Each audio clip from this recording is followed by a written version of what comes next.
esclarecer aqui nosso papo aqui. Desculpa, fugir do assunto, mas o Boaventura lançou um livro muito interessante sobre a pandemia, né? Eu estou lendo. Você reparou que ele cita Niterói, né? Como Sim, sim. um bom exemplo, né? Sim.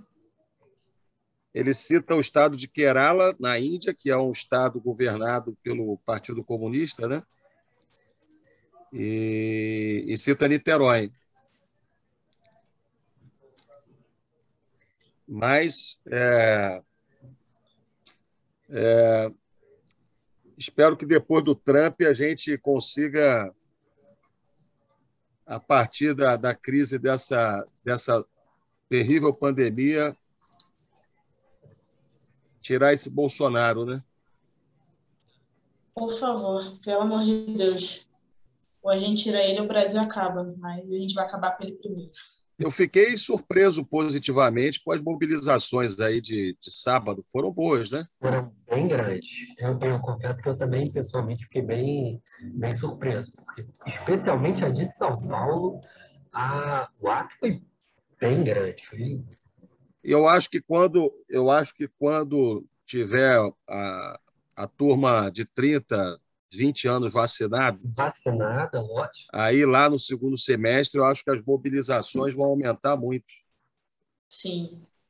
O problema é que E pode um botijão de gás estar custando R$80, R$90 dentro de uma favela no Brasil, gente. Eu fico muito tempo em Ilha Grande. Em Ilha Grande está 120. Você imagina? O problema é que essas mobilizações agora é sempre complicado, né? Porque todo mundo com muito medo e tem que ter muito cuidado realmente, né? Assim, eu acho até que nem deveria estar acontecendo, porque é um fogo de disseminação da doença muito pesado, né? Aqui em Fortaleza tá muito pesado. Eu mesmo peguei, eu saí do Covid sexta-feira. Então aqui tá muito pesado. De muito caso aqui, muito caso mesmo. É uma tragédia, porque o Brasil nunca conseguiu controlar, de fato, a pandemia, né? Em nenhum momento. Porque o governo federal não só não tomou as medidas, como sabotou as medidas, né? Não, sabotou não, continua sabotando, né? Vocês veem aqui em Portugal, ontem não teve nenhuma morte. E eles conseguiram, com 2 meses de um lockdown levado a sério, né? Claro, combinado com medidas de apoio social, de apoio às empresas, controlar a pandemia, né? Realmente... Como que o Rio de Janeiro tem mais de 50 mil mortos, gente? Para vocês terem uma ideia, o Rio hoje tem uma das piores situações na pandemia no mundo. Nós temos 53 das 92 cidades do Rio com menos de 50 mil habitantes. Isso significa que em apenas um ano de pandemia morreram mais pessoas do que a população de 53 cidades, mais da metade das cidades do Rio. É uma tragédia, Eu acho, prefeito, inacreditável como muita gente não tem capacidade de se indignar, sabe?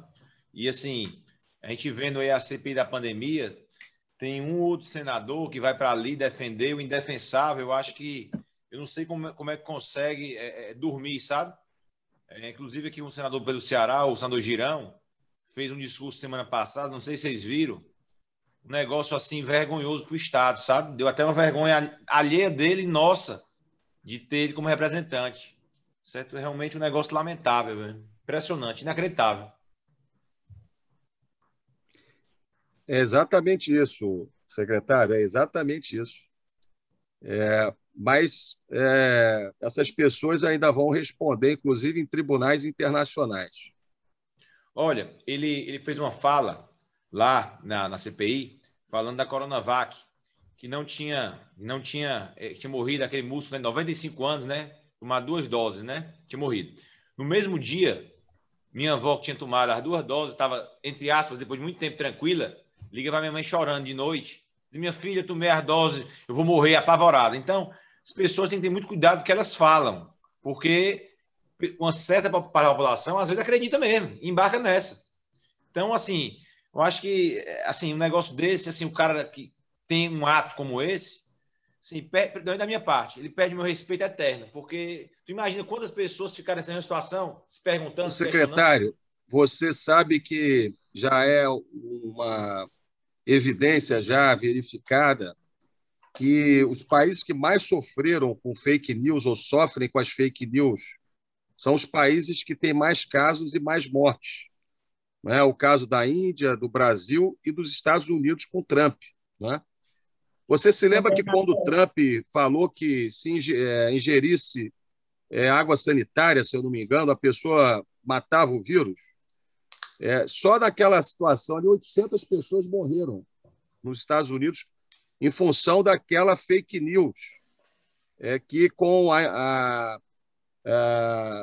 o fato da pessoa beber, né, a água sanitária, eu acho que era água sanitária. Então, você imagina a quantidade de pessoas que no Brasil morreram em função da fake news do tratamento precoce, que evidentemente não existe no caso da Covid-19. Então, as fake news, que são uma ameaça à democracia do mundo, porque elas comprometem o debate público, hoje elas, sem dúvida alguma, ameaçam a vida das pessoas. Rodrigo. A fake news, no contexto de uma pandemia, ela não é ameaça apenas à democracia, ela é uma ameaça à vida das pessoas. Secretário, vamos começar agora, que já tem um pessoal entrando na nossa sala. Eu sei que o debate está muito bom, o debate de bastidor é bom, o debate principal é bom, mas a gente vai dando o encaminhamento. Queria desejar uma boa noite, cumprimentar a todos que se encontram aqui presentes. É uma alegria a Fundação Leonel Brizola Alberto Pasqualini do Rio de Janeiro estar promovendo esse ciclo de debates, esse ciclo de formação. Trabalhismo é a saída. E hoje a nossa mesa ela conta com o tema apoio ao micro e pequeno empresário e ao trabalhador na economia informal. E teremos a alegria hoje de ter o ex-prefeito de Niterói, Rodrigo Neves, ter o Felipe Batista, do Instituto da Brasilidade, e ter o Rodrigo Nogueira, que é o secretário de Desenvolvimento Econômico lá de Fortaleza. Eu sou Luana Mota, sou de São Gonçalo, sou diretora de movimentos da Fundação Leonel Brizola Alberto Pasqualini, e estarei mediando essa mesa, dividindo esse espaço com o meu querido amigo Tiago Veras, que é o nosso diretor de organização. Boa noite, gente. Boa noite, Luana. Boa noite aos dois Rodrigos e ao Felipe. Sem mais delongas, eu já passo a palavra para a fala inicial do nosso companheiro Rodrigo Neves, né? Com certeza, nosso futuro governador. O Estado do Rio de Janeiro precisa ser reinventado, o Estado do Rio de Janeiro precisa não pode ser abandonado da maneira que está. Eu acho que, sem dúvida nenhuma, o descaso com o Estado do Rio, o descaso com a atual situação do Rio, se reflete muito nacionalmente. Não à toa, o Brasil também vive um momento melancólico, como a gente estava debatendo aqui. A primeira fala vai ser do nosso companheiro Rodrigo Neves, depois o companheiro Felipe Batista e depois o companheiro Rodrigo Nogueira. As pessoas que quiserem fazer pergunta aqui no chat, ao final a gente separa 3 das perguntas que nós acharmos mais relevantes e nós faremos aos convidados. E acho que a gente não selecionar, a gente envia para as assessorias de cada um deles por e-mail, para que depois a gente obtenha a resposta formal. Então, eu queria passar com muito prazer a palavra para o nosso futuro governador do Rio de Janeiro, Rodrigo Neves. Bem, gente, é um prazer estar aqui com vocês, todos companheiros, companheiras, amigos, amigas. Também saudar aqui a Luana, que eu já conheço já de boas lutas em São Gonçalo. Saudar o Tiago também. Estou vendo o Leonardo aqui, o Leonardo Lupe também, querido companheiro. Saudar aqui o Felipe, o Rodrigo Nogueira, nosso secretário também. Eu tenho certeza que o nosso debate, a nossa reflexão vai ser muito positiva. Eu imagino que seja um bate-papo, né, um encontro para a gente aprofundar os temas, com essa preocupação que vocês estabeleceram com o tema dos seminários. O trabalhismo é a saída, propostas para a crise brasileira. Sem dúvida alguma, o Brasil vive a mais grave crise da sua história. Talvez em nenhum momento da história republicana, e até mesmo antes do Brasil, a gente não tem um período tão dramático do Brasil. Se a gente observar aquilo que a gente falava da década perdida, na década de 80, quando houve uma combinação de crises internacionais com a crise brasileira, né? A crise do petróleo, a crise dos juros americanos, que produziram a década perdida da década de 80, nós vamos verificar que esse período que nós estamos vivendo, a nossa geração, entre 2010 e 2020, sem dúvida alguma, é a década mais perdida da história republicana do Brasil. Se nós olharmos os dados do crescimento da economia brasileira em 2020, nós vamos observar que nós tivemos uma queda média de 0,5% do PIB ao longo dos anos de 2010 a 2020. E é muito importante a gente fazer o debate, é muito importante a gente fazer a reflexão, e é muito importante que, a partir desse debate, dessa reflexão, nós tenhamos, enquanto partido, enquanto fundação, enquanto movimentos, enquanto lideranças que estão atuando no parlamento, que estão atuando na governança, que nós tenhamos capacidade de mobilizar o nosso povo. Porque sem mobilização do povo, as transformações não acontecem na história. Nunca as transformações ocorreram por concessão dos governos. Sempre ocorreram por mobilização da sociedade, da juventude, dos trabalhadores. E é muito importante, pessoal, que a gente possa imaginar alternativas à situação que nós vivemos, né? Porque é mais complicado do que a gente imaginar que não imaginar alternativa, é imaginar que não há alternativas à realidade atual, né? E a gente sabe que esse processo não vem apenas decorrente da pandemia, né? A gente já vivia uma crise de alternativas, onde o trabalhismo sempre representou uma possibilidade, mais do que nunca.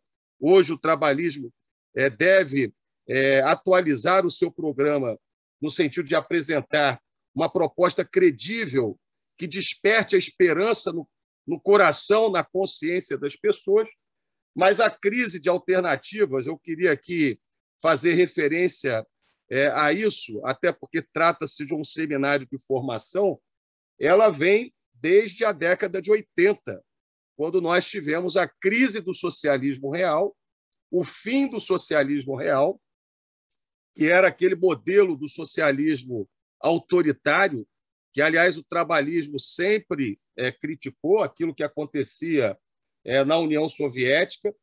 Eu me lembro de um livro que eu li do Norberto Bobbio, um pensador e filósofo político italiano, falando sobre o futuro da democracia, e é um livro da década de 80, quando ele falava da vitória da democracia, dos direitos humanos, em relação ao modelo autoritário do socialismo. E, infelizmente, o que nós observamos no contexto da destruição e do fim do socialismo real foi também, né, apesar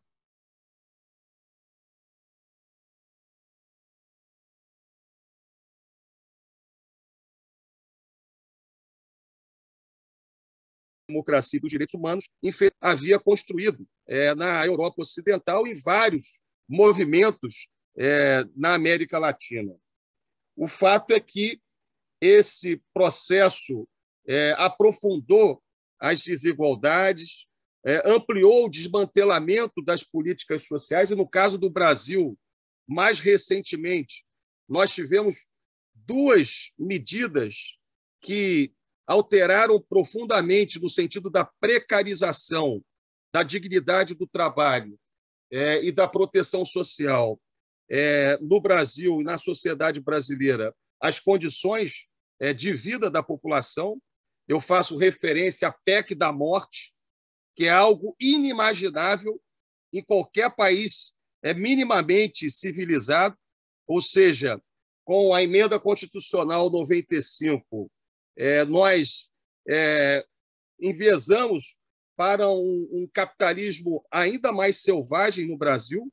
Não sei se todos têm conhecimento, mas essa emenda constitucional congela por 20 anos os investimentos sociais no Brasil, educação, saúde, universidades, assistência social.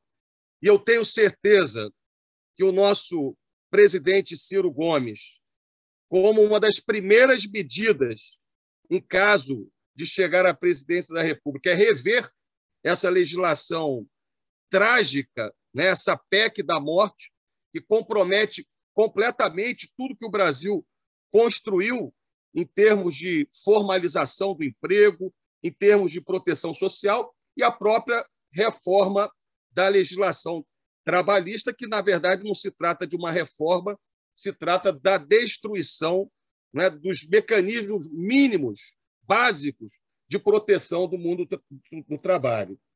Bem, eu estou fazendo referência a isso para chegar ao nosso tema, porque nos últimos 40 anos, companheiros e companheiras, nós vivemos no Brasil e no mundo sob a égide desse pensamento do capitalismo selvagem, do neoliberalismo, da desindustrialização, da prioridade ao rentismo em detrimento das pequenas e médias empresas e dos segmentos produtivos.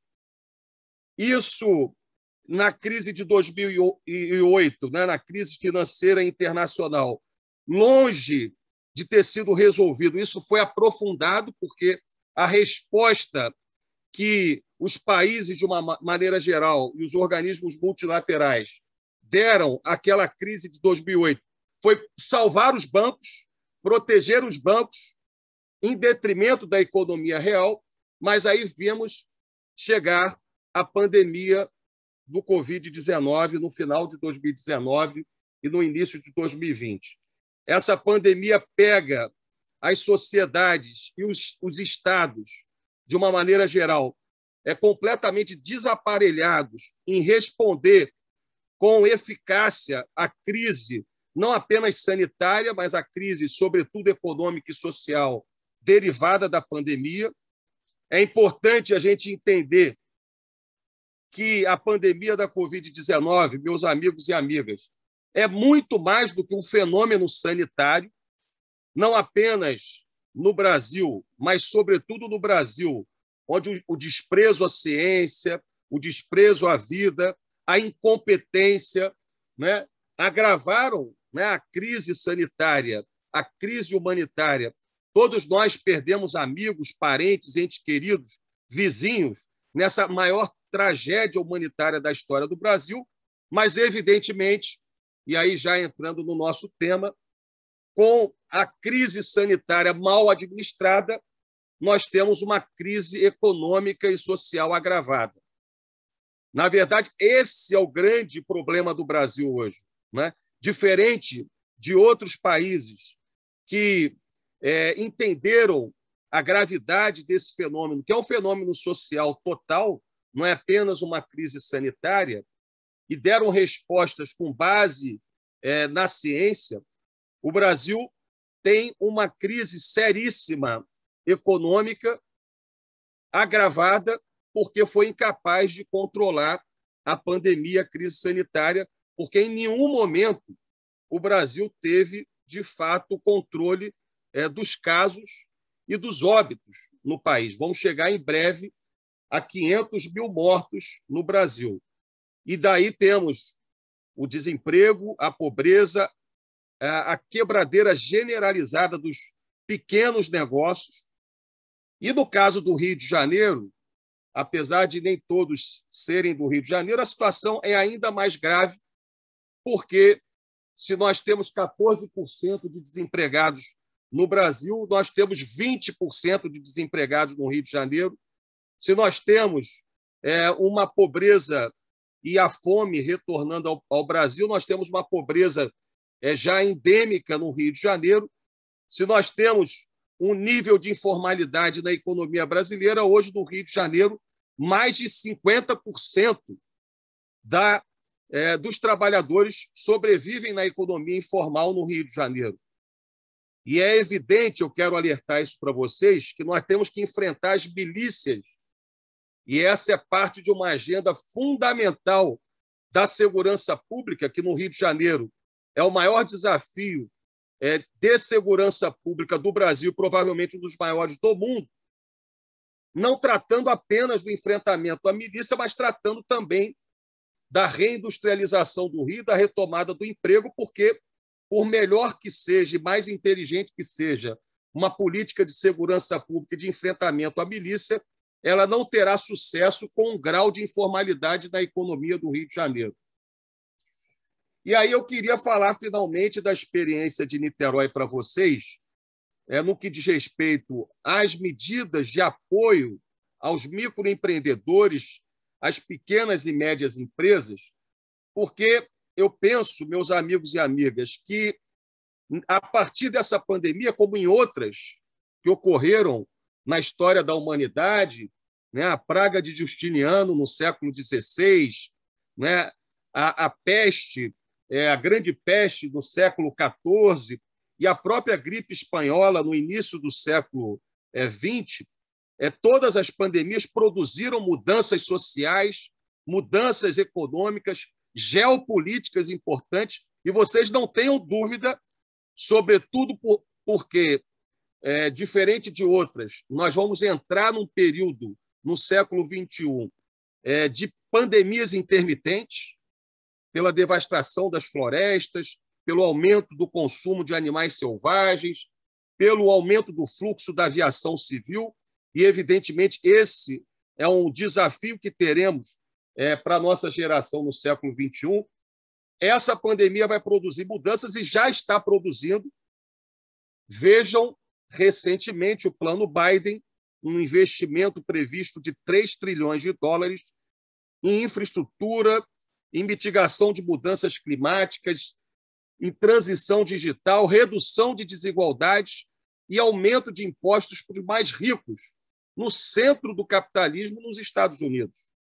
Portanto, eu queria dizer para vocês que em Niterói, onde nós temos 32 anos de governos do PDT, 32 anos de governos trabalhistas, provavelmente, amigos e amigas, não tem no Brasil uma cidade com governos contínuos, com a mesma orientação política, com a mesma orientação ideológica, e não é à toa que Niterói é a cidade com o maior índice de desenvolvimento humano do Rio de Janeiro.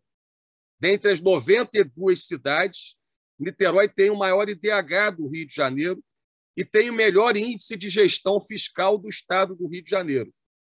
Nós estruturamos um plano estratégico para Niterói com a ampla participação dos cidadãos, com milhares de pessoas, e aí nós enfrentamos a pandemia, Tiago, Luana, amigos e amigas, num contexto de uma cidade mais resiliente. Por quê? Porque em Niterói, que foi a primeira cidade a ter um programa médico de família, que inclusive inspirou o Saúde da Família brasileiro, Niterói tem um programa médico de família em todas as comunidades. Nós temos 100% de cobertura da assistência da atenção básica na saúde. Da mesma forma, Niterói tem 100% de água tratada distribuída e estamos chegando a quase 100% do esgoto coletado tratado, quando, infelizmente, em boa parte das cidades brasileiras, não chegamos a nem 50% do esgoto tratado. E nesse plano estratégico, nós que também estabeleceu ações de prevenção, de inteligência e resultados muito positivos na segurança pública, nós entendemos o papel dos microempreendedores dos pequenos e médios empresários como um papel decisivo para a resiliência da cidade. Então, meus amigos, nós em Niterói fizemos a Lei do Microempreendedor, onde nós regulamentamos a Lei do Simples, secretário Rodrigo, estabelecendo uma série de vantagens para microempreendedores e pequenas empresas, sejam vantagens relacionadas a compras governamentais, sejam vantagens relacionadas à desburocratização. Essa legislação em 2014, que nós criamos no início do meu primeiro governo, ela foi tão importante, pessoal, para vocês terem uma ideia, os microempreendedores e pequenos empresários demoravam, em média, 4 a 6 meses para ter um alvará de funcionamento em Niterói. Com essa legislação que nós criamos, regulamentando a legislação federal do Simples e criando um conjunto de mecanismos de desburocratização para os microempreendedores, inclusive a criação de uma casa do empreendedor, onde nós juntamos no mesmo espaço todos os órgãos da prefeitura ou do Estado necessários para viabilizar o alvará de funcionamento para um pequeno negócio, um pequeno e médio empresário que levava 4 a 6 meses para ter um alvará em Niterói, hoje, em menos de 2 horas, ele consegue ter o seu alvará de funcionamento. E isso representou, pessoal, a regularização, a formalização de 50 mil pequenos negócios em Niterói nos últimos anos, apesar da crise mais geral do Brasil. Olha como que é importante o papel do poder local com uma visão indutora do desenvolvimento. Uma cidade de 500 mil habitantes, formalizou e viabilizou a criação de 50 mil pequenos negócios, inclusive alguns ambulantes. Eu diria para vocês, quase 70% dos ambulantes que não apenas se regularizaram na prefeitura, como formalizaram através dessa legislação que nós criamos, inclusive hoje podendo pagar o seu INSS e ter direito à sua aposentadoria, formalizando, portanto, milhares de ambulantes que trabalhavam nos bairros de Niterói. No contexto da pandemia, para terminar, porque eu imagino que eu já ultrapassei meu tempo, Tiago, não fique encabulado de chamar minha atenção, não. Não, tranquilo, fica à vontade. No contexto da pandemia, desde o início nós criamos um comitê científico, um gabinete integrado de crise, integrando a área de desenvolvimento econômico, a área da saúde, a área da educação. Nós criamos alguns programas muito interessantes. Antes do governo federal falar em auxílio emergencial, em março de 2020, Niterói criou o maior programa de renda básica do país, onde todos os microempreendedores individuais, todos aqueles da economia solidária, todos os ambulantes que, em função das medidas de isolamento físico-sanitário, tiveram que restringir suas atividades, receberam essa renda, esse auxílio ininterrupto, pessoal, desde março de 2020 até hoje, de R$ 500 por mês, auxiliando mais de 50 mil famílias em Niterói. Isso significa quase metade da população da cidade recebendo uma renda básica, que, aliás, é um tema, evidentemente, do presente e do futuro, diante das possibilidades imensas de pandemias intermitentes no mundo. Uma outra coisa muito interessante que a gente fez foi um programa que nós nos inspiramos nos melhores exemplos da social-democracia europeia, que foi o programa Empresa Cidadã de Niterói. Não sei se vocês já ouviram falar disso, mas nós fizemos um mecanismo absolutamente ágil e transparente, onde todas as pequenas empresas, num primeiro momento, com até 19 funcionários, poderiam acessar o auxílio desse programa. Em que consiste esse programa? Todas as empresas que aderem ao Empresa Cidadã de Niterói, desde março de 2020 até hoje, assinando um compromisso que não iriam demitir durante a pandemia nenhum de seus empregados, nenhum de seus trabalhadores, todas essas empresas, a Prefeitura de Niterói paga o salário, pelo menos um salário mínimo, de até 9 dos seus funcionários. Então, vocês imaginam o cara que tem um hostel, uma pequena pousada com 10 funcionários. Desde março de 2020, a prefeitura está pagando 9 dos 10 funcionários. Se ele tem 18 funcionários, a prefeitura paga 9 funcionários e ele paga os outros 9. Se ele tem 8 funcionários, todos os funcionários dele, nesse período, estão sendo pagos pela Prefeitura de Niterói. Isso é medida anticíclica, na veia, e garantiu a sobrevivência das empresas, das pequenas empresas de Niterói. Para vocês terem uma ideia, nesses 6 primeiros meses de 2021, aumentou o emprego em Niterói, aumentou a arrecadação do ISS, e diferente da cidade do Rio, que não teve um programa sequer que se aproximasse do programa de Niterói, nós não tivemos nenhum restaurante quebrando em Niterói. Infelizmente, no Rio, os principais restaurantes quebraram, mais da metade do comércio de rua do centro do Rio quebrou, e em Niterói não apenas não quebraram, como nós mantivemos as nossas empresas vivas na UTI do Empresa Cidadã, para que, nesse processo de retomada da economia, elas possam cumprir um papel fundamental na retomada do desenvolvimento de Niterói.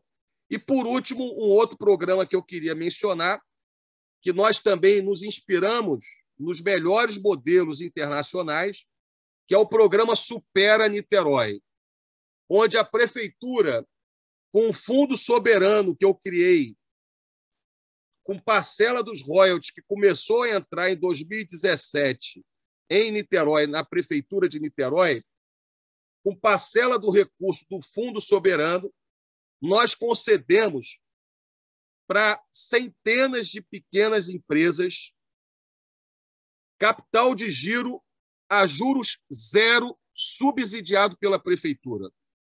Isso significa que uma pequena empresa poderia acessar 20, 50, 80, 150 mil reais, com 6 meses de carência para pagar e 36 meses de prazo de pagamento desse fundo de capital de giro sem juros.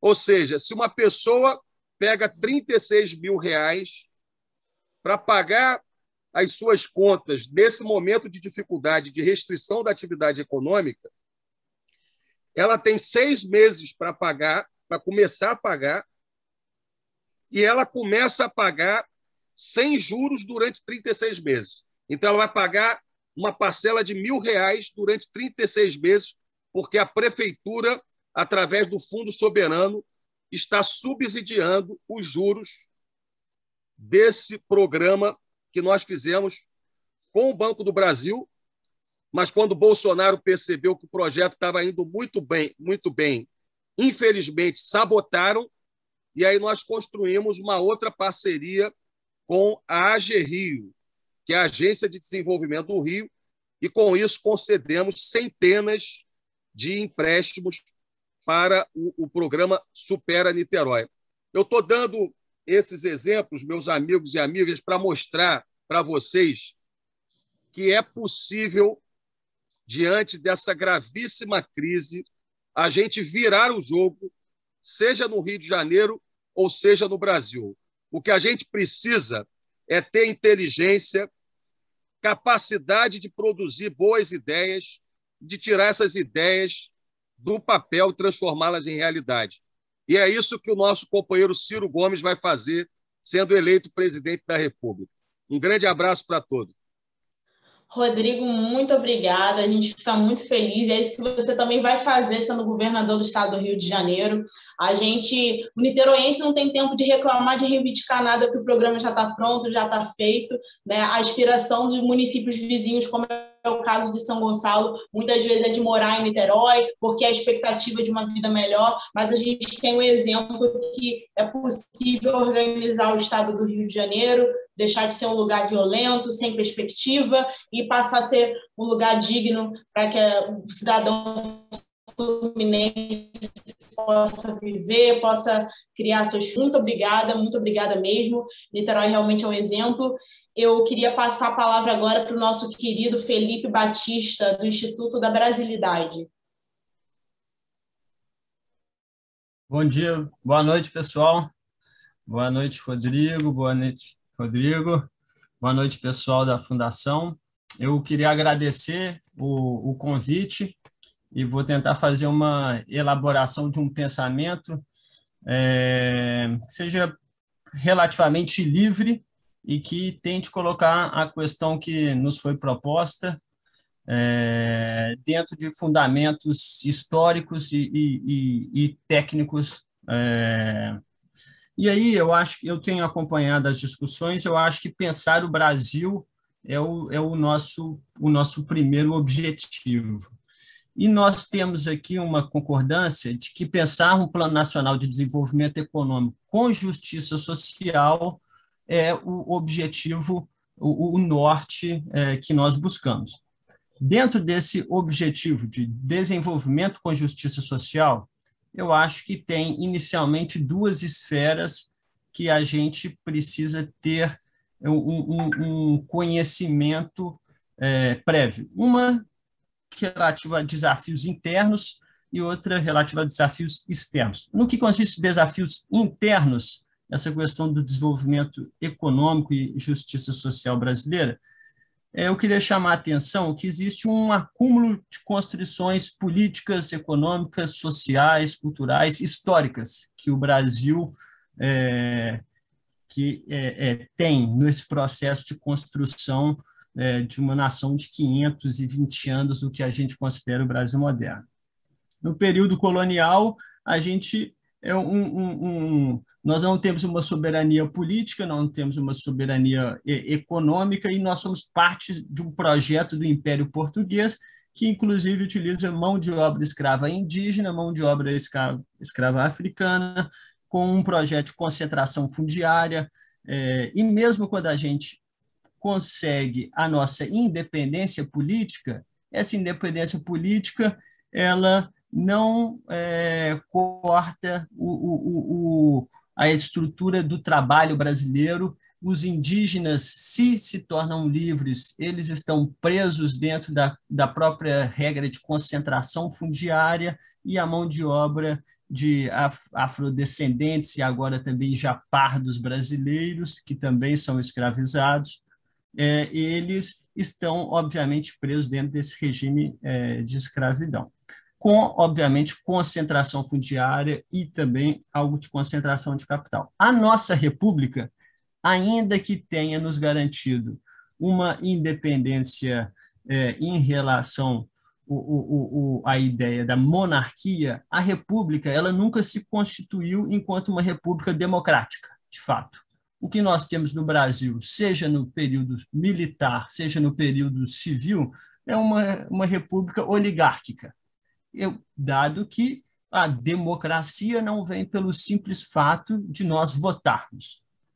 Bem, o que eu quero chamar a atenção nesse primeiro momento é que, se em 1822 a população dita brasileira era de 4 milhões de habitantes, e aí metade da população estava num regime de escravidão, uma outra fração completamente excluída, hoje nós somos 210 milhões e temos 65 milhões ou na miséria ou na pobreza. Enfim, definitivamente esse é um país subdesenvolvido socialmente. Dentre os desafios externos, eu obviamente não vou me alongar aqui, eu só queria chamar a atenção para o fato de que o Brasil faz parte de um sistema internacional hierarquizado e que o Brasil, ele, obviamente, estando na periferia desse sistema internacional, ele sofre restrições que são políticas econômicas, e aí aqui eu queria enfatizar um pouquinho mais financeiras. E aí, talvez isso fique um pouco mais claro ao longo da minha apresentação. O mais importante é entender que, do ponto de vista desses desafios externos, a nação que é relativamente frágil, ela deve utilizar recursos para lhe proteger. Então, o liberalismo econômico, enquanto estratégia, é a estratégia do jogador forte. A estratégia do jogador fraco é se proteger e fazer o jogo que melhor convém para que ele se fortaleça internamente e, posteriormente, ele possa dar passos futuros. Então, um parêntese que vai ficar claro mais à frente, a importância já na organização de uma política econômica em prol do desenvolvimento econômico com justiça social, deve ter a noção de que uma conta de capital fechada, ela nos protege em relação ao capital financeiro especulativo, para que nós possamos realizar políticas econômicas que nos são úteis para o nosso desenvolvimento econômico. Enfim, então, eu gostaria de chamar a atenção, inicialmente, para o fato que o país é um país subdesenvolvido do ponto de vista social. E aí, nós somos uma nação com 520 anos, uma área de 8,5 milhões de quilômetros quadrados, para que o pessoal tenha noção, 2 vezes o Império Romano, para você ter uma noção do que significa o colapso de uma sociedade dessa. O rendimento familiar da sociedade brasileira é de R$ 1.400. No Norte e no Nordeste, ele é pouco acima de R$ 850, o rendimento familiar. A pobreza é de 50 milhões, a miséria é de 15 milhões, é o 9º país mais desigual do mundo. A população economicamente ativa gira em torno de 100 milhões e o trabalho informal está em cerca de 40 milhões. O desemprego, já foi repetido aqui várias vezes, está indo para 15 milhões, aqueles em insegurança alimentar são basicamente incontáveis. No Pará e no Maranhão, 65% da população economicamente ativa da região já está em regime de informalidade. Ao mesmo tempo, esse é um país subdesenvolvido do ponto de vista econômico. No que pese a imensidão de recursos hídricos, minerais, biogenéticos que nós temos, além das imensas terras agricultáveis, nós detemos uma estrutura produtiva, industrial, agrícola, que ela é basicamente arcaica. Nós temos alguns lampejos de modernidade dentro da nossa estrutura industrial e agrícola, muitas vezes a agrícola voltada para o mercado externo. E, para além dessa estrutura, vamos dizer, em grosso modo, arcaica, nós temos uma desarmonia entre o espaço urbano e o espaço rural. E essa desarmonia dentro das grandes cidades, ela tem chegado a um nível tal que os bolsões de miséria das megalópolis têm gerado um grau de insegurança praticamente em toda a sociedade. Dito isso, eu gostaria de chamar a atenção à centralidade da indústria enquanto motor do desenvolvimento econômico.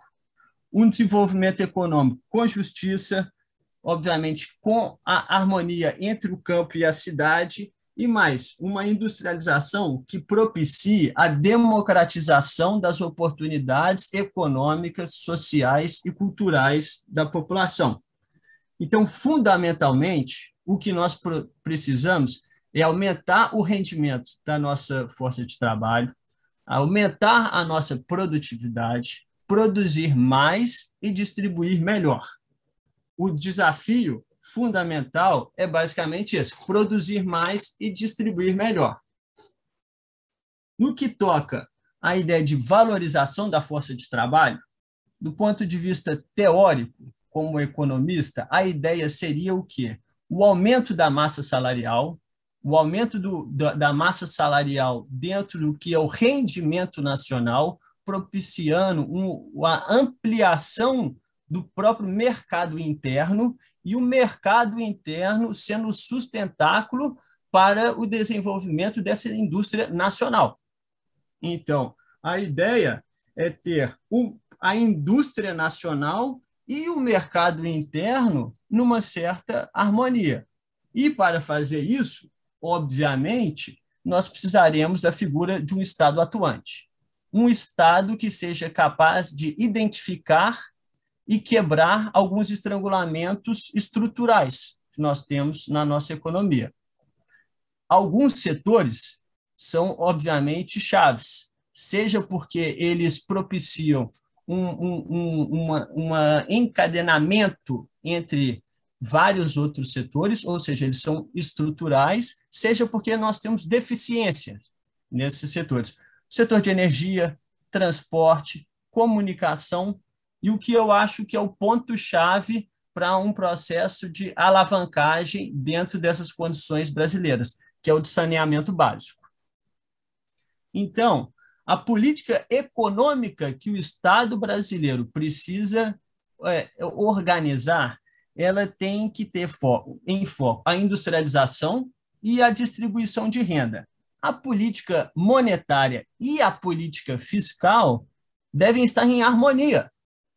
Muitas vezes, nós, nessa macroeconomia de curto prazo que a gente tem visto desde a República, observamos uma política fiscal e uma política monetária antagônicas.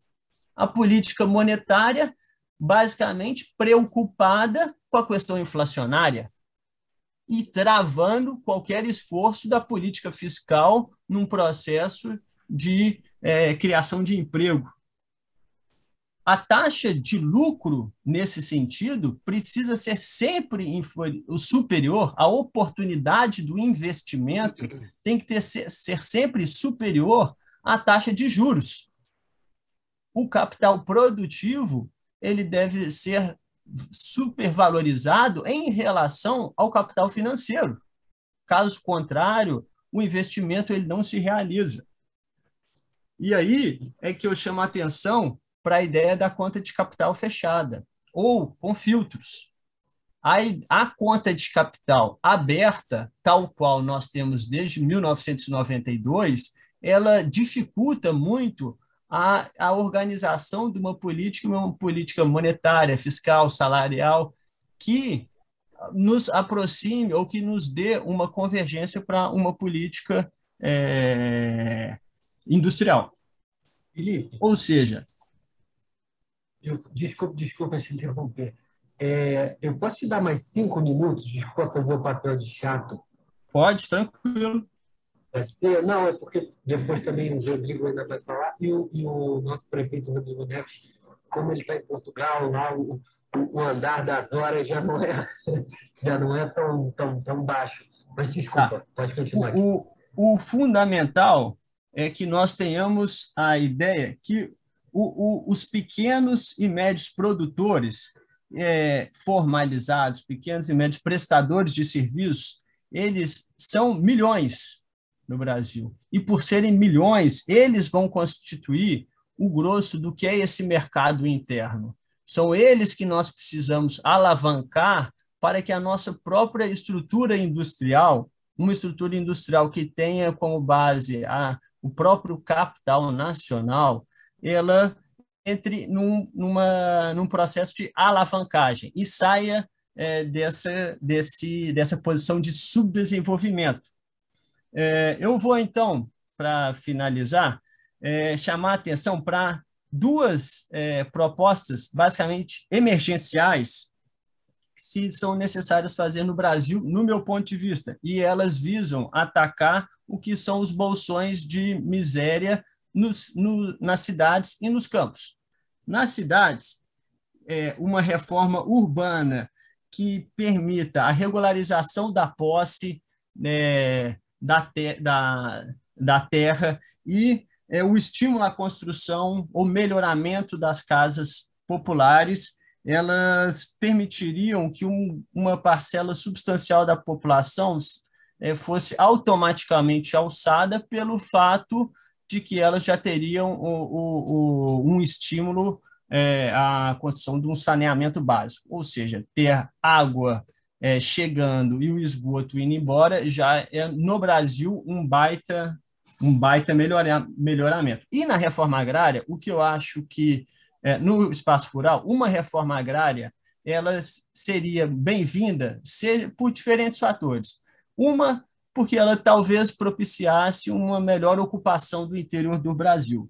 Mas o que eu acho mais interessante é que uma política voltada para o espaço rural, que tenha como objetivo a construção de silos e armazéns, já permitiria para o governo brasileiro realizar uma política de preço mínimo e garantir o sustentáculo de vida de uma população rural que está abandonada. E, mais importante, os silos e armazéns controlados pelo Estado permitiriam o controle da inflação dos alimentos, porque muitas vezes as pessoas, numa repetição vaga e com pouco conteúdo, repetem que a inflação dos alimentos tem causas monetárias, na expansão monetária, quando, antes de tudo, é necessário entender o processo e a estrutura fundiária do país, como se produz, como se distribui e se come ou não. Outro ponto aí são questões de tratores e instrumentos mecanizados voltados para a agricultura familiar. Então, encerrando aqui a minha fala, eu gostaria de chamar a atenção para o que é o fundamental. É a democratização das oportunidades econômicas, sociais, políticas e culturais, produzir mais, centralização na indústria, distribuir renda, produzir mais, distribuir melhor. Porque se o Brasil fosse um navio, eu diria que vento nenhum ajuda um capitão que não sabe a que porto chegar. Então é isso, pessoal. Muito obrigado. Obrigado, Felipe. Obrigado aí pelas suas palavras. Queria registrar a presença aqui de algumas pessoas do nosso partido, lógico, o nosso presidente nacional, Carlos Lupe, o nosso vereador de Niterói, Binho Guimarães, líder da nossa bancada do PDT, está fazendo um trabalho muito interessante na cidade de Niterói, um quadro do nosso partido. Queria saudar ele também e já passar a palavra para o Rodrigo Nogueira, ele que é secretário de Desenvolvimento Econômico da cidade de Fortaleza, uma cidade também que tem sido um polo aí de governos pedetistas ultimamente, né, Rodrigo? Pois é, agradecer a aula aí do prefeito Rodrigo. Depois eu quero trocar uma ideia com ele. Já anotei aqui vários pontos que eu quero bater um papo com ele da gestão dele inovadora. Eu confesso que não tinha estudado a gestão a fundo, vou estudar. Depois eu queria marcar uma call com você para poder ver o que a gente pode aqui replicar das suas boas experiências em Fortaleza. Nós tivemos aqui duas gestões do prefeito, que estava falando antes, né? Do prefeito Roberto Cláudio, do PDT. Estamos agora na gestão do prefeito Zé Sarto, também do PDT. Tá certo? E eu estava ouvindo aí o Rodrigo falar de 32 anos de uma gestão de continuidade, né? E eu participei da primeira gestão do prefeito Roberto Cláudio nos 4 anos. E realmente a questão da continuidade é muito importante, certo? Uma cidade como Fortaleza, eu imagino também Niterói, é algo muito complexo. Então, assim, não é para amador. Te ver o que acontece quando a gente bota um Bolsonaro da vida na presidência da República, o que acontece com o país, né? Então, assim, eu estava aqui escutando o Rodrigo falar da dificuldade do que a gente vive hoje no Brasil, que eu acho que ele tem razão, é a maior crise da história, porque ela envolve uma crise, na minha opinião, política, séria, certo? Em que se tenta polarizar entre um lado e outro, para não dar opção da população escolher outro.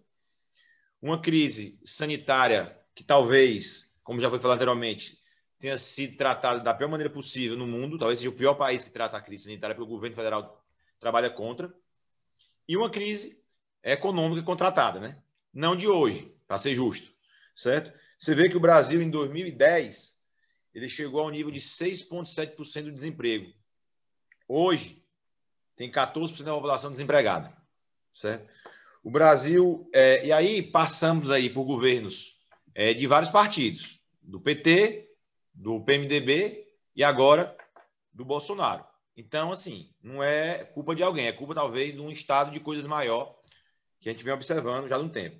O PIB do Brasil, entre 2015 e 2016, a gente às vezes esquece, ele caiu 6,8%, certo? Então, assim, foi uma queda acentuada, tá certo? O Brasil, na minha opinião, depois disso, nunca mais ganhou pujança, política econômica equivocada naquele momento, tá certo? Então, hoje a gente tem um desafio muito grande, que eu acho, que a gente dá, principalmente, uma esperança para essa população que está cansada de tanta coisa ruim. A gente só tem notícia ruim. Crise econômica, crise sanitária, e a população anseia, eu acho, por uma esperança de termos melhores, sabe? Aqui em Fortaleza, certo? A gente teve uma sorte muito grande. Nós pegamos um prefeito como Roberto Cláudio, fez uma gestão fiscal brilhante, deixou a cidade... vocês no Rio de Janeiro sabem a dificuldade que é quando você tem uma cidade e um estado com dificuldade financeira, certo? Tudo fica mais difícil. Isso dá um reflexo na economia como um todo, difícil de superar. Fortaleza, nos últimos 4 anos, teve o maior investimento da história da cidade. Foi investido entre recursos próprios e recursos de financiamento internacionais mais de R$1 bilhão na cidade, certo? Obras de infraestrutura e obras que mudaram a vida das pessoas, certo? Então, assim, dentro do que a gente está tocando aqui na SDE para os próximos 4 anos, a gente tem um programa aqui que terá alguns focos. O principal foco, e hoje nós até estamos assinando com o Sebrae uma parceria para a qualificação profissional de 25 mil pessoas. Também estamos trabalhando com o Senai, com o Senac, uma parceria para qualificarmos mais 15 mil pessoas em cursos técnicos, certo? A gente vê como uma grande saída para a cidade qualificar a população, tá certo? E aí o Rodrigo falou muito fortemente na questão da formalização. Isso é importantíssimo, certo? Que as pessoas estejam formalizadas, certo? E a gente aqui tem 3 programas de microcrédito, 2 já em andamento e um que foi lançado, mas ainda não está implementado. Um chama Mulheres Empreendedoras. Ele consiste na liberação de crédito de até R$15 mil, com subsídio de 60%, para que mulheres, 2 ou 3, se juntem e expandam seu pequeno negócio ou abram seu pequeno negócio. A gente dá todo um curso anterior, já vem na gestão passada, para ela montar seu negócio e depois dar um acompanhamento ao longo do negócio. Demonstra uma taxa de não pagamento muito pequena, uma taxa de mortalidade também muito pequena. E a gente obriga que elas se formalizem, tá certo? Nós estamos lançando agora já a 3ª etapa desse projeto. Vão ser mais 80 empresas, acho que são 160 e poucas mulheres. Também temos aqui um projeto chamado Bairro Empreendedor, uma parceria com a CAF. Foram identificados 10 bairros na cidade, onde estão em obra ainda, alguns já entregues, outros ainda não. Todo o bairro foi identificado a Rua do Comércio do bairro. E em cada bairro vai ter aquela Rua do Comércio, que é no mesmo padrão da beira-mar de Fortaleza, tá certo? Em que, naquele local, terá um CRE, um Centro de Requalificação Profissional, e será liberado para cada um desses bairros 500 microcréditos de até R$5 mil. Estamos liberando agora o primeiro bairro, que é o bairro do Bom Jardim, onde já está operando. Vamos liberar agora nos próximos... as pessoas já foram selecionadas, os planos de negócio já foram feitos, nos próximos 30 dias devem estar sendo liberado aí esse recurso para essas pessoas, da mesma forma do outro programa. A gente vai fazer também um acompanhamento ao longo do período, tanto com a qualificação profissional, quanto com o monitoramento das empresas depois. Que não adianta a gente dar o dinheiro e não fazer o acompanhamento, certo? E, como o prefeito falou, todas a gente obriga a formalização. É vital para a cidade. Dentro do tocante que ele falou, e estamos lançando agora, o prefeito já anunciou, o maior programa de microcrédito da história da cidade, que chama Nossas Guerreiras. Consiste na liberação de créditos de até R$3 mil, com 6 meses de carência e 30 meses para pagar, sendo um volume estimado em torno de R$50 milhões, vai dar aí para mais ou menos, a gente está contando uma média de R$2.500, vai dar em torno de 20 mil pessoas, mulheres recebendo isso, e todas elas, mesmo quem não conseguir ter acesso ao crédito, porque obviamente vai ter que selecionar os planos de negócio, terão acesso à qualificação profissional. Ou seja, esse legado esse ensinamento para elas fica. A gente está também fazendo... quando você falou, Rodrigo, aí na sua apresentação, da dificuldade que era abrir uma empresa, que era formalização, que era pegar um alvará. Na gestão passada também do prefeito Roberto Cláudio, foi implementado um projeto premiado, não sei se vocês conhecem, Fortaleza Online, em que o tempo, é muito parecido com o seu, o tempo de abrir uma empresa caiu para um dia, para horas, certo? Vem funcionando brilhantemente, tá certo? Também, e vem sendo continuado nessa gestão, expandindo para outras áreas da prefeitura também. Então, assim, Fortaleza hoje ela é um hub aéreo, né? Durante a gestão do Roberto Cláudio, ela virou o maior PIB do Nordeste, superando Salvador e o nono do Brasil. Tá certo? A gente hoje possui o 6º maior estoque de emprego do Brasil. É a 3ª capital que mais gerou emprego no Brasil e a 1ª do Nordeste na retomada econômica. Tá certo? Nós temos hoje aqui em Fortaleza várias empresas de tecnologia, devido aos cabos aéreos. Temos Angola Cables, temos Ivia, temos várias empresas. A gente vai focar aqui numa área chamada Praia de Iracema, para criar um polo digital. É uma área na Orla que estava degradada. Já vamos trabalhando desde a gestão passada e estamos trabalhando com muito afinco para... Ela é contígua à beira-mar. Para vocês terem uma ideia, na beira-mar, fazendo um breve parênteses aqui, foi investido mais de 123 milhões de reais para tornar a grande âncora turística da cidade. Certo? Nós fizemos concessões na beira-mar de espigões, concessões de mercados, concessões de quiosques. Certo? A beira-mar está ficando um brinco. Certo? A obra já foi entregue parcialmente, falta uma pequena parte, vai ser entregue agora em julho. E a gente está apostando que essa beira-mar vai ancorar todo o turismo da cidade. A gente está fazendo também toda uma qualificação com todo esse pessoal da beira-mar que trabalha lá, que tem seu sustento lá. Certo? Estamos trazendo esse pessoal também para a formalidade. Então, assim, Fortaleza, ela tem esse tripé aí, que é o turismo, que é o serviço, né? E essa parte de tecnologia.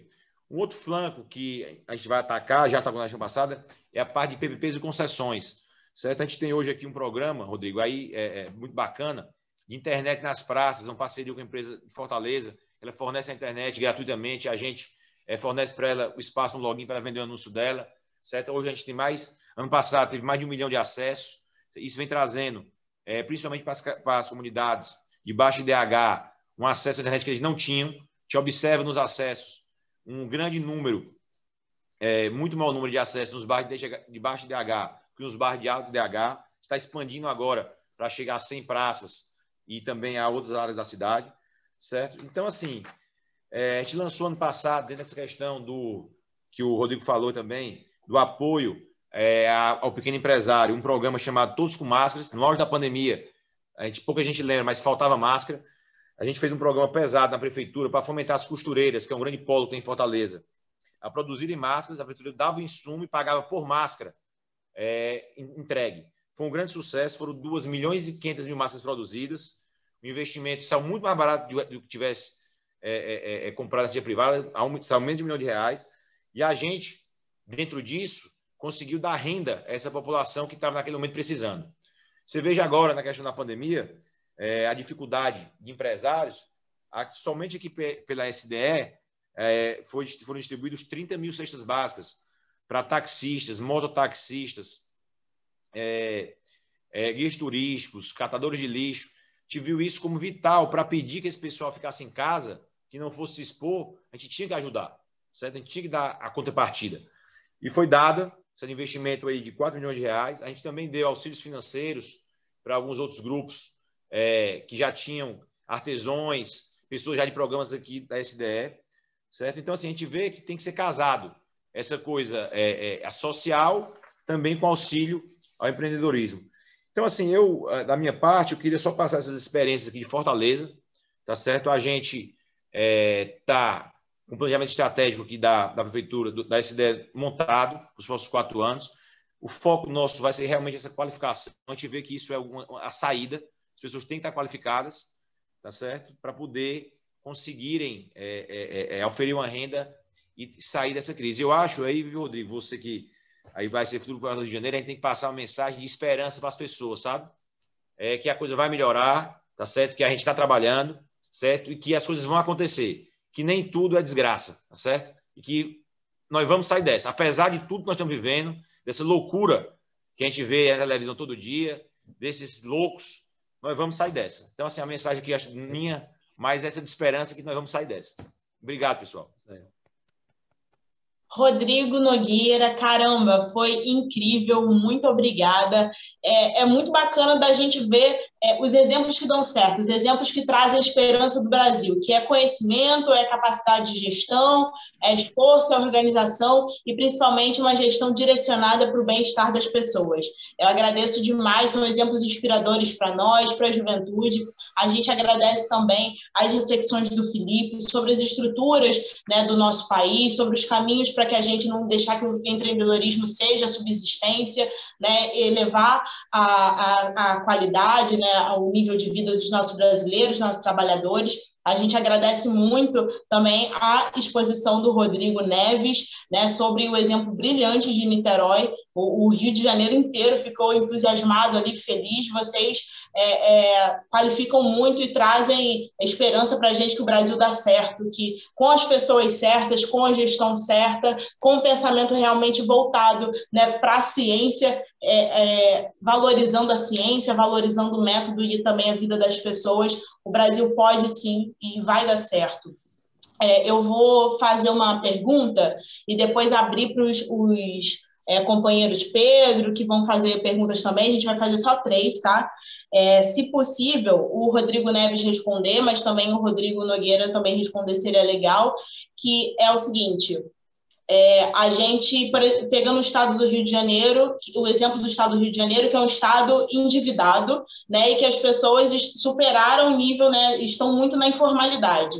E aí, quando a gente tem uma pandemia dessa, com exceção de Niterói, que já tinha uma estrutura, um planejamento, etc., Rio de Janeiro, São Gonçalo, Itaboraí, enfim, diversas cidades com muitos informais e que sofreram desindustrialização também, as pessoas ficaram completamente abandonadas, sem cesta básica, sem nenhum tipo de auxílio, nenhuma resposta do Estado, né, para com essas pessoas. Como que a gente se recupera, valoriza esses empreendedores informais, esse pequeno empresário, nos momentos de crise, quando tem uma situação fiscal difícil, e como que a gente consegue organizar as contas no sentido de fazer com que esses empreendedores, esses empresários não fiquem totalmente abandonados, como foi o caso, infelizmente, da maioria das cidades aqui no estado do Rio de Janeiro, e empreendedorismo não seja subsistência, realmente possa ser uma atividade desenvolvida com qualidade. Gostaria de ouvir isso de vocês. Ana, deixa eu só acrescentar uma coisa, na verdade, até por conta do horário lá, o Rodrigo tem um compromisso amanhã cedo, então se ele puder responder essa pergunta e depois a gente deixa ele à vontade para se precisar sair sem problema nenhum. Tá certo, Rodrigo? Tá ótimo. Olha, primeiro, queria aqui parabenizar aqui o secretário Rodrigo Nogueira pela exposição muito coerente, muito consistente, entusiasmada. É muito bom a gente ver quadros do nosso partido preparados e com muita clareza daquilo que se quer construir. Eu sou entusiasta da gestão do meu amigo Roberto Cláudio. O Roberto é um querido amigo, convivemos durante muitos anos no último período, né, inclusive na Frente Nacional de Prefeitos, que hoje é presidida por um trabalhista, né, pelo nosso companheiro Edivaldo Nogueira, prefeito de Aracaju, que está conduzindo, inclusive, com muita competência e combatividade a Frente Nacional de Prefeitos. Eu tenho falado com ele praticamente uma vez por semana, inclusive fizemos aqui um acordo de cooperação entre a Universidade de Coimbra e a Frente Nacional de Prefeitos, com o objetivo de desenvolver, secretário Rodrigo, programas de pós-graduação, doutorado, para gestores públicos municipais do Brasil, não apenas prefeitos. Eu acho que esse é o caminho, a gente qualificar a gestão. E o Felipe Batista fez também uma análise histórica da história econômica do Brasil, também muito consistente, muito interessante. E, de fato, tanto a gestão como a economia são importantes, mas sempre é importante a gente destacar, Luana, Tiago, amigos e amigas, que tanto a economia como a gestão não são um fim em si mesmo. O objetivo da economia deve ser criar condições dignas de vida para todos, da mesma forma que melhorar a qualidade da gestão não é um fim em si mesmo, mas é muito importante para que a gente possa melhorar a qualidade de vida das pessoas nas cidades onde nós governamos. Então, eu queria dizer a vocês que, sem dúvida, esse processo da pandemia nos coloca diante de cenários possíveis e é a nossa participação, é a nossa mobilização nos nossos movimentos, no partido, que vão construir os cenários que o Brasil e o mundo e as nossas cidades vão viver no próximo período. Eu diria que nós temos 3 cenários possíveis. Um cenário possível, e eu estou vendo aqui algum companheiro fazendo referência à privatização da Eletrobras, e isso é muito grave, porque retira a capacidade do Estado brasileiro de planejar os investimentos na infraestrutura energética do país, e isso é muito grave para a retomada do desenvolvimento do Brasil. Mas um cenário possível, companheiros e companheiras, é o aprofundamento dessa agenda do capitalismo selvagem, combinada com a destruição da democracia por dentro da democracia. Esse cenário pós-pandemia, ele é um cenário possível, ou seja, o aprofundamento dessa agenda dos últimos 40 anos de retirada de direitos, de menor proteção social, né, de empoderamento do rentismo e lucros para o rentismo em detrimento da atividade produtiva das pequenas e médias empresas, combinada, porque isso não se sustenta, o aprofundamento dessa agenda de um capitalismo selvagem não se sustenta porque a sociedade vai entrar em crise, ela vai ser combinada com ações de repressão e de destruição da democracia. Um segundo cenário possível no pós-pandemia é aquele que já está acontecendo nos Estados Unidos, que é um novo keynesianismo, né, com a retomada do papel do Estado, né, a taxação dos mais ricos, né, a prioridade, a redução das desigualdades. E um terceiro cenário, que seria o ainda mais desejável, é a construção realmente de um modelo alternativo para o século XXI, que seja, inclusive, capaz de preservar a espécie humana no planeta, porque esse modelo de desenvolvimento que nós temos, ele é insustentável, porque, em algum momento, nós que somos menos de 0,01% da vida do planeta, nós podemos ser expulsos do planeta, porque se nós não formos capazes de mudar o nosso modelo de desenvolvimento, ele vai se tornar absolutamente cada vez mais insustentável. O papel das pequenas e médias empresas, dos microempreendedores, seja no segundo ou no terceiro cenário, será muito importante. O papel das pequenas e médias empresas, seja no segundo ou no terceiro cenário que eu mencionei, será muito importante. E é por isso que eu queria concluir dizendo para vocês que nós precisamos muito da mobilização da nossa juventude, a juventude que, ao longo da história da humanidade, teve um papel determinante nas transformações e nas mudanças, e que, sem dúvida alguma, a juventude terá agora um papel determinante no caminho que a humanidade vai construir no processo do pós-pandemia, especialmente o nosso país. Nós precisamos esmagar o ovo da serpente onde foi criado, que é o Estado do Rio de Janeiro. E eu digo a vocês que nós vamos esmagar o ovo da serpente aonde ela foi criada, a serpente do fascismo, das milícias, da corrupção, da bandidagem, do bolsonarismo. Nós vamos esmagar, como nós fizemos em Niterói, meus amigos. O Axel Grael, meu sucessor, eu me lembro que em janeiro de 2020 ele tinha 4% de intenção de votos. 4%. E diziam que o Axel Grael não ia se eleger.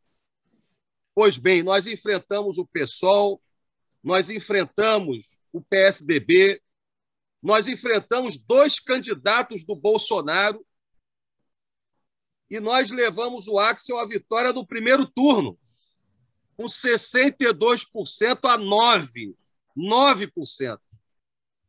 A extrema-direita teve 9%, o PSOL 9%, e nós ganhamos no primeiro turno, depois de 2 mandatos bem-sucedidos do nosso governo em Niterói. Então, vocês podem ter certeza, eu estou aproveitando aqui esse período de estudo a convite do Centro de Estudos Sociais da Universidade de Coimbra para estudar a governança, a pandemia, mas eu estou aprofundando aquilo que já foi o meu objeto de estudo na sociologia da UF, que foi o processo de desenvolvimento do Rio de Janeiro. Eu tenho dimensão de que o Rio de Janeiro, sem dúvida, se trata do maior desafio de governança do Brasil. É o estado mais metropolizado do Brasil. 75% da população do Rio vive concentrado numa pequena faixa do seu território, que é o território metropolitano, diferente de São Paulo e de Minas Gerais, onde mais da metade da população do estado vive fora da região metropolitana. No Rio de Janeiro, nós somos o estado mais metropolizado do Brasil. Nós temos quase 75% dos 17 milhões de habitantes do estado do Rio de Janeiro vivendo em São Gonçalo em condições precaríssimas, vivendo na Baixada Fluminense, sem água, sem esgoto, sem habitação, vivendo na zona oeste do Rio de Janeiro, sobrevivendo em condições desumanas, sem escola, sem creche, em territórios dominados pela milícia, pelo tráfico de drogas. O Rio de Janeiro, pessoal, de 1970 a 2020, perdeu 40% da sua participação no PIB brasileiro, enquanto o Espírito Santo cresceu 120% e Minas Gerais 6%. A região metropolitana foi a região metropolitana que mais se desindustrializou nos últimos 40 anos no Brasil. São Gonçalo, Luana, já foi a Manchester Fluminense e sofreu um processo de desindustrialização terrível. Então, nós temos um desafio gigantesco, mas nós temos oportunidades.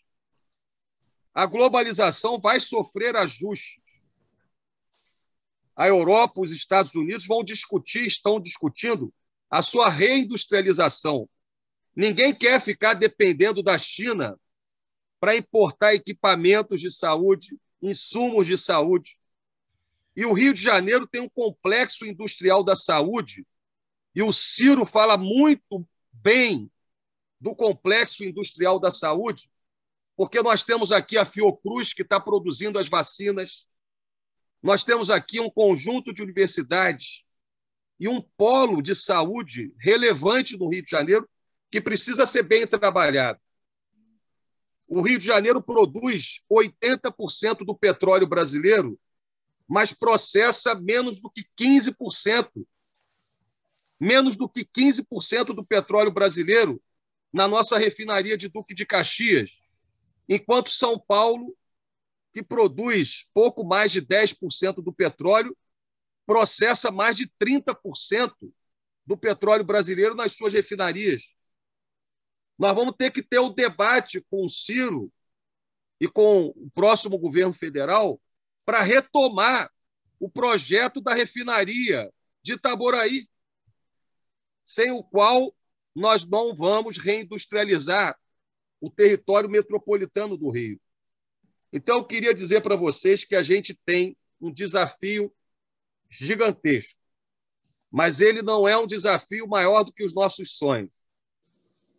Eu me lembro que, em 1992, eu tinha 16 anos de idade e era eu mais uns 8 ou 9 na sede da União Nacional dos Estudantes, no Catete, discutindo em março de 1992 a possibilidade de fazermos os movimentos de rua para derrubar o Collor, que foi o precursor do neoliberalismo que foi interrompido no governo de Itamar.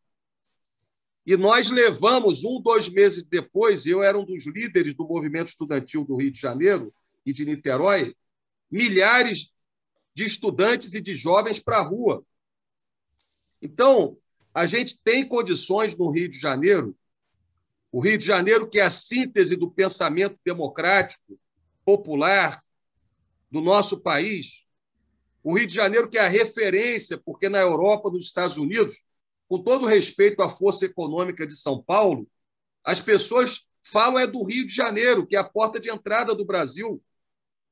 O Rio de Janeiro, meus amigos e amigas, que produziu o resultado extraordinário de Brizola em 82, que tinha 2% na pesquisa e, ao final, derrotou os candidatos da ditadura, como nós vamos derrotar os candidatos do fascismo em 2022.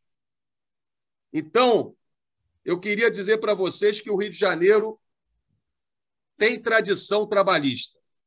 Foi aqui que Darcy Ribeiro projetou o mais belo projeto de educação da história desse país, os Centros Integrados de Educação Pública, que eu tenho orgulho de ter reaberto todos os CIEPs que estavam fechados pelo Estado em Niterói. Alguns, infelizmente, dominados pelo tráfico. Nós reconstruímos e reabrimos como espaços de educação, de cultura, de construção do protagonismo da juventude. Então, nós vamos fazer isso, meus amigos e amigas, porque nós temos tradição do trabalhismo e temos a força da nossa juventude. Um grande abraço para vocês. Rodrigo, foi um prazer estar contigo e com o Felipe. Vamos à luta e vamos à vitória. Prefeito, quero seu contato, rapaz, para trocar uma ideia. Claro.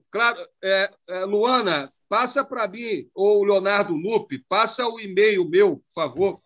Pode passar o meu e-mail, Leonardo, para o Rodrigo. Gente, um abraço. Parabéns, prefeito. Abraço, Rodrigo. Obrigada. Obrigado, Rodrigo. A gente vai querer depois ver um saldo dessa conversa, né? Que imagina. Uma troca incrível de experiência entre Niterói e... Não, a gente precisa dialogar. Importante demais esse troca de informações. Com certeza. Acho que abre a pergunta também para os outros dois, né, Luana? E aí depois Isso. o Pedro queria fazer uma pergunta e aí a gente pode encaminhar para o final. Você repete a pergunta? Peraí, os meninos vão abrir para falar a pergunta deles? Ou quer que eu repita a pergunta que eu fiz para o... Não, acho de repente é bom você repetir para o Rodrigo e o Felipe conseguirem responder. Qualquer coisa, o Pedro entra aí para fazer uma intervenção, que acho que ele estava... Depois aí a gente faz a pergunta do Pedro e aí fecha. Perfeito, o secretário. Então, a gente, né, o que eu perguntei, né, repetindo um pouquinho da pergunta, como que a gente faz, né, com estados muito endividados, municípios muito endividados, que principalmente nesse momento de crise precisam ter oferecer algum tipo de suporte, né, algum tipo de capacidade de proteção para aqueles que são pequenos empreendedores, para aqueles que são microempresários. E aqui, por exemplo, no estado do Rio de Janeiro, foi um processo muito difícil. Niterói foi uma exceção, o que acontece aí em Fortaleza foi uma grande exceção até em termos de Brasil. A gente tem visto essas pessoas que são fundamentais para a nossa atividade econômica totalmente abandonadas, famílias sendo desestruturadas, porque a pequena empresa ali ela não recebe nenhum tipo de seguridade, enfim. Como que municípios, locais endividados, como que a gente organiza as contas, como que a gente reage nesse contexto de pandemia e começa a se organizar no futuro, né? Como que a gente organiza nossas contas a ponto de poder contemplar, privilegiar e ajudar essas pessoas que são tão importantes para a nossa atividade econômica, para a nossa arrecadação. Luana, assim, solução fácil para esse problema não tem, né? Isso é como na casa da gente. A gente tem que começar a economizar para poder fazer uma gestão econômica, fiscal, importante. O que a gente não pode esquecer sempre é que o mais importante é a vida, né? Então, assim, o foco, eu acho, nesse momento de dificuldade, tem que ser dar às pessoas as condições de sobrevivência para que elas possam sair dessa o mais rápido possível, né? Você tem uma ideia que em Fortaleza foram distribuídas, durante 4 meses, 230 mil cestas básicas para cada um dos alunos das escolas públicas. Foi dado mais, durante 2 meses aqui pela SDE, 15 mil cestas básicas para empreendedores. E foi dado para a parte social, quem não tinha filho em escola, quem não estava recebendo por aqui, mais 105 mil cestas por mês, durante 4 meses, nesse caso. Então, assim, foi um pacote gigantesco de auxílio, porque a gente pede, vamos ter cuidado, vamos ficar em casa, vamos se preservar por causa da pandemia, natural. Mas as pessoas têm que se alimentar, têm que viver. Então, assim, esse pacote social de Fortaleza, eu entendo ele como vital nesse momento da cidade, tá certo? E aí, quanto à questão que você falou, e as empresas e a retomada? Eu acho que a gente tem que tentar melhorar o ambiente de negócio, tá certo? A gente tem que tentar fomentar o microcrédito, tá certo? Tentar fazer parcerias com os bancos. Não sei se vocês estão acompanhando, o Sebrae essa semana aprovou em reunião deliberativa deles que vão abrir uma fintech, que já vai investir 600 milhões de reais agora já esse ano, certo? Para empréstimo a microempresários, microempreendedores. Então, acho que a gente tem que tentar buscar parcerias. O BNB também tem muita verba, certo? Assim, confesso, não tem solução fácil, mas assim, eu acho que a gente tem que focar primeiro em dar garantia alimentar, dar garantia que a pessoa vai viver, certo? E depois, obviamente, junto, a saída para a crise. E passar para as pessoas, eu venho dizendo muito isso, sendo até chato, que as coisas vão melhorar, certo? Que o mundo não vai acabar e que tudo que nós estamos vivendo agora, tá certo? Vai ser um começo de uma nova era de prosperidade para o nosso país. Eu estou muito otimista, apesar de tudo, que a gente vai realmente sair dessa. Certo? Não é possível que a gente vai continuar nisso. Assim, a minha mensagem assim, é muito essa de otimismo, sabe? Nesse momento, eu não estou muito assim, pensando que a coisa vai dar certo. Não é possível.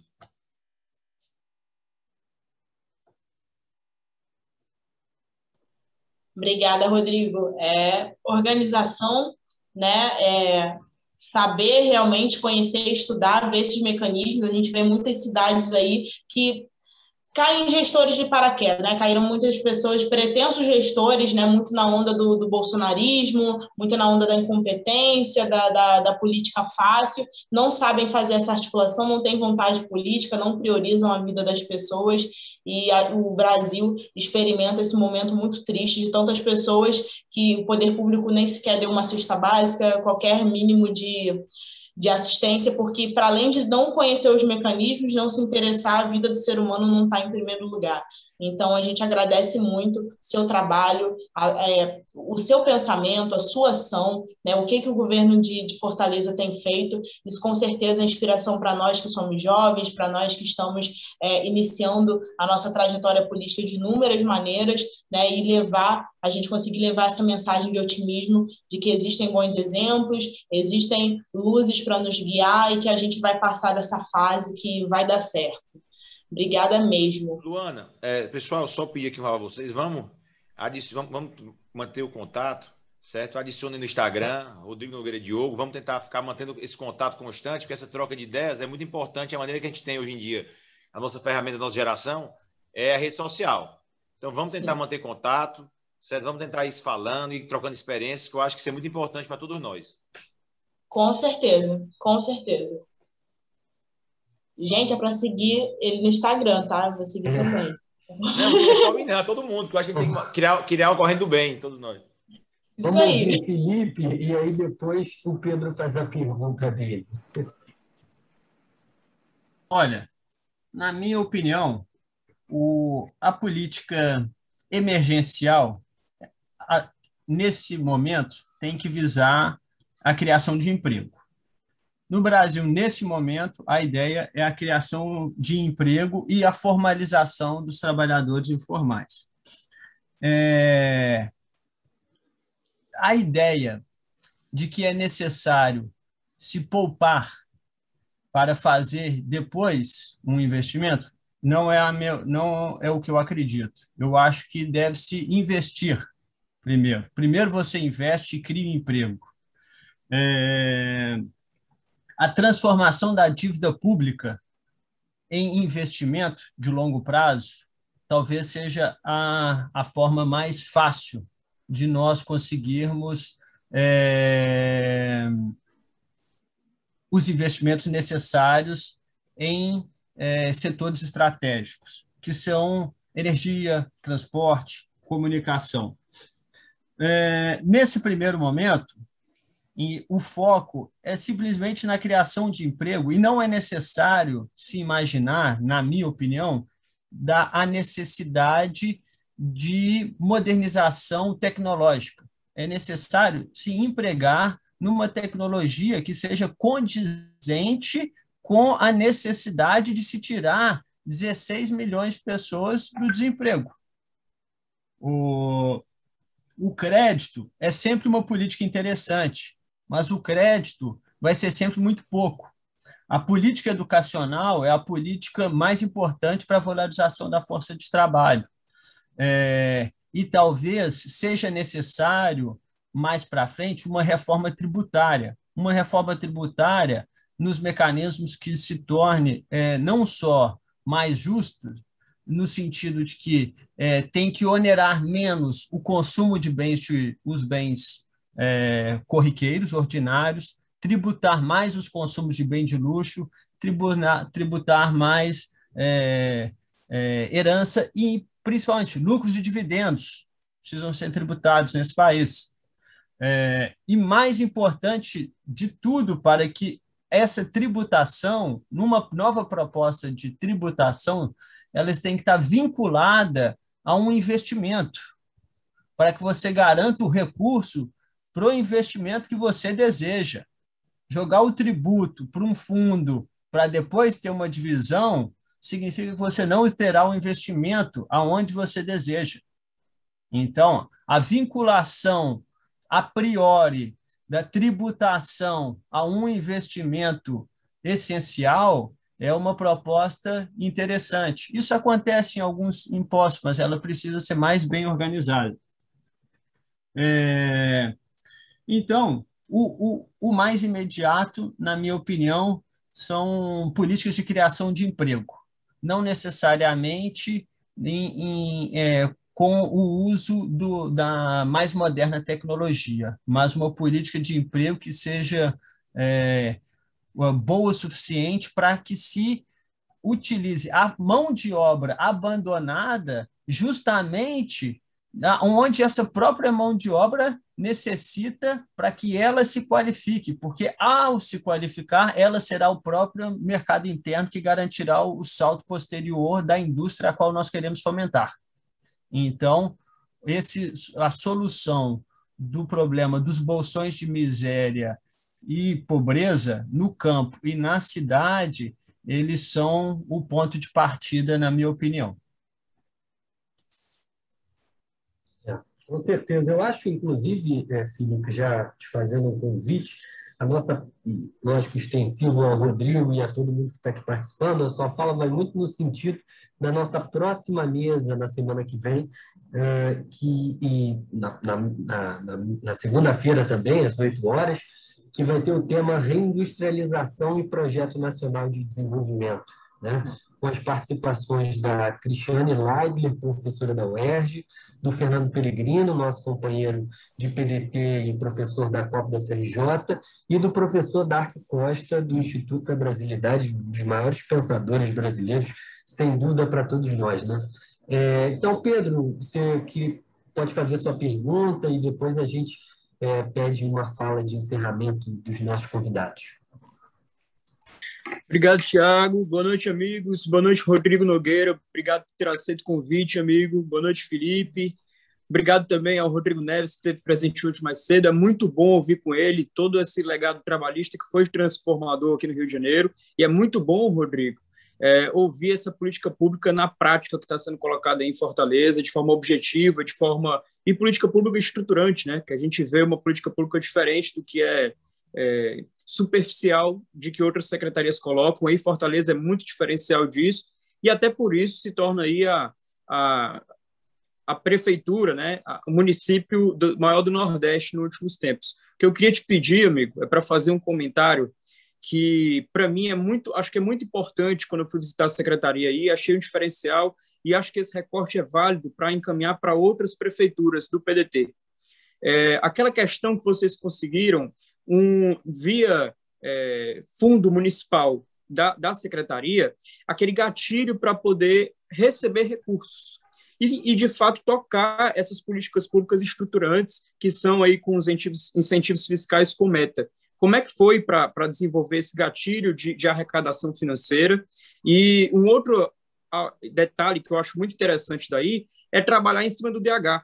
Você conseguiu aí onerar do IDH mais alto e incentivar onde tem o IDH mais baixo. Eu acho que isso é transformador. Se puder fazer um comentário sobre isso, te agradeço, amigo. Foi um prazer recebê-lo aqui, mas o que a gente fez aqui, né? Existe um fundo municipal de desenvolvimento econômico do município. Esse fundo é alimentado com dinheiro de empresas que têm incentivo fiscal, que são grandes geradores de emprego, certo? 10%, o ISS é 5%, né? Eles recolhem 2%. 10% desses 3% que eles não pagam, eles recolhem para o fundo. E esse fundo vai gerando um bolo de dinheiro que é investido esse dinheiro em projetos de microcrédito. Isso é que o Pedro falou, certo? Então, a gente gera um ciclo do bem. Por quê? Todo mês essas empresas pagam, a gente arrecada esse dinheiro e vai girando do grande para o pequeno. A política de baixo de DH é uma política fiscal da cidade. Nós vamos até agora rever essa legislação para atualizá-la, tá certo? Para poder forçar ainda mais para ir para os bairros de mais baixo de DH ainda, que ela fomenta a instalação de empresas. Para ter o benefício, ela tem que ir para o bairro de baixo de DH. Nós estamos agora fazendo uma grande análise da nossa lei de fiscal, Fortaleza, unificando as leis, certo? E em breve vai ter um prazer apresentar a vocês uma lei nova, totalmente repaginada para isso, certo? A gente vai focar muito realmente nos bairros de baixo IDH de Fortaleza. Fortaleza tem bairros com IDH inferior a países paupérrimos da África e tem também bairros com IDH muito alto como países europeus. Então, essa desigualdade não pode continuar. A gente tem que fazer um trabalho de longo prazo para diminuir essa desigualdade e tornar a nossa cidade mais igual.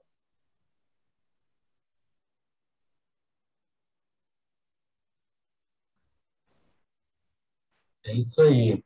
Bom, então eu vou passar, Luana, a gente pode passar para as falas de encerramento. Pode ser, Luana? Beleza, pode sim. Então, companheiro Rodrigo, secretário de Desenvolvimento Econômico de Fortaleza, por favor, suas considerações finais. Pessoal, desde já, lógico, agradecendo a sua participação. Pessoal, é um grande prazer participar, certo? É muito legal debater, certo? Com pessoas jovens, pessoas inteligentes, pessoas que querem o bem do nosso país, coisa que às vezes a gente fica um pouco desacreditado, mas tem muita gente querendo mudar o país. A gente não pode perder a nossa capacidade nunca de se indignar com o que está acontecendo. Sempre pensar no social, eu sempre penso nisso, pensar na melhor qualidade de vida das pessoas. E, assim, o que puderem contar com a experiência de Fortaleza, quando vierem aqui em Fortaleza, mandem aí direct no Instagram, tem meu telefone aí, pode mandar o WhatsApp, só tem esse, certo? Mandem, certo? É um prazer, vai ser um prazer recebê-los aqui, tá certo? Para explicar para vocês e vocês verem a gestão. Já vem desde o Roberto Cláudio, agora o prefeito Sarto, que eu acho que a gente tem muita coisa a contribuir para o Brasil como um todo. E vamos trabalhar aí para eleger em 2022 o Ciro, se Deus quiser, aí nosso presidente da República. Bem, tá aberto? Bem, posso falar? Eu queria agradecer o convite. queria parabenizar o Rodrigo Nogueira pelo trabalho, e queria deixar uma mensagem mais ou menos complementando a minha fala. Eu acho que o Estado brasileiro tem como objetivo, ele precisa saber o que fazer, para depois ele saber como fazer e com que meios fazer. Eu acho que o Estado precisa estruturar o capitalismo no Brasil. Acho que a indústria tem um papel central, e eu acho que a alavancagem da indústria ela passa por assegurar o espaço econômico do pequeno e do médio produtor, no campo e na cidade, porque esse pequeno e médio produtor é o trabalhador que vai ser o sustentáculo do mercado interno que a própria indústria utilizará para alçar voos mais altos. Então, a construção de uma sociedade mais equilibrada, a meu ver, é também a chave de sucesso para uma economia mais avançada para o Brasil. Eu parabenizo também vocês pelo esforço, né? Eu tenho acompanhado todas as palestras e tem sido muito interessante. Fico aqui com o meu bloquinho de notas anotando direto. Tá bom? Muito obrigado. E um abraço, Felipe. Felipe, que alegria, muito obrigada pelas suas palavras, pela sua consideração, pelo amor à nossa nação, trazer isso para a gente, essa capacidade de reflexão, de lucidez, de identificar os problemas. É esse o norte que a gente deve seguir para realmente dar ao Estado brasileiro, dar à nossa nação o corpo, a cor e o cheiro que merece. Rodrigo, muito obrigada pela sua experiência, por passar de uma forma, enfim, incrível, toda a sua experiência em Fortaleza, essas gestões incríveis, né, e que são esperança para todo o Brasil. Eu agradeço demais a todos os companheiros e companheiras, todos os compatriotas que estiveram aqui presentes, que acompanharam, né, a mesa de hoje, que estão fazendo parte desse ciclo de formação, esse ciclo de debate, né? O trabalhismo é a saída. Então, agradecer muito a vocês e dizer que na próxima segunda-feira nós estaremos de volta com uma próxima mesa. Acompanhe as nossas redes sociais da Fundação Leonel Brizola Alberto Pasqualini, no Instagram, no Facebook. Sigam no Instagram nossos queridos companheiros no Facebook. A gente está interagindo, a gente está absorvendo conteúdo bacana, isso é muito importante. Nós, trabalhistas, nós não podemos estar fragmentados, a gente tem que estar conectado, a gente tem que estar aprendendo, trocando, fortalecendo uns aos outros, porque a gente tem uma tarefa importante: expulsar esses bolsonaristas do nosso país, expulsar esses fascistas, mas, acima de tudo, a gente tem um projeto robusto que consiga realmente expulsar essa doença neoliberal que sempre, com roupagens diferentes, vem atacando a nossa pátria, atacando o direito das nossas crianças, atacando a capacidade de se ter emprego, pleno emprego, com boas condições, emprego justo. Então, queria agradecer demais a vocês, eu estou muito feliz e até a próxima segunda-feira. Beijo, beijo. Obrigado, pessoal. Um abraço. Obrigado, pessoal. Boa noite. Grande prazer.